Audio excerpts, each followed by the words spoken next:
Hello viewers, আসসালামু আলাইকুম। আজ আমরা এসেছি বাংলাদেশের অন্যতম বন্দর নগরী চট্টগ্রামে। চট্টগ্রাম শহর কর্ণফুলী নদীর তীরে অবস্থিত।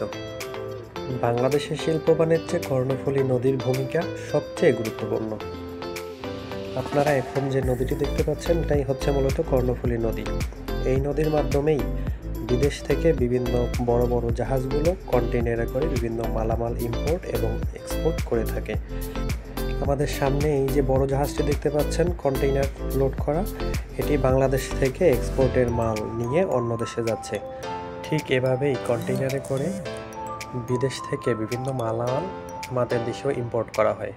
বাংলাদেশের অর্থনীতি এবং শিল্প বাণিজ্যে এই কর্ণফুলী নদীর ভূমিকা সত্যিই গুরুত্বপূর্ণ। আসুন নদী বাঁচাই, দেশ বাঁচাই, দেশের অর্থনীতিকে বাঁচাই। আজকের মতো এই পর্যন্ত। পরবর্তীতে আবার নতুন কোনো ভিডিওতে দেখা হবে। যারা আমার চ্যানেলে নতুন অবশ্যই চ্যানেলটি ফলো এবং লাইক দিয়ে পাশে থাকবেন। ধন্যবাদ। ততক্ষণ ভালোই থাকুন, সুস্থ থাকুন। আল্লাহ হাফেজ।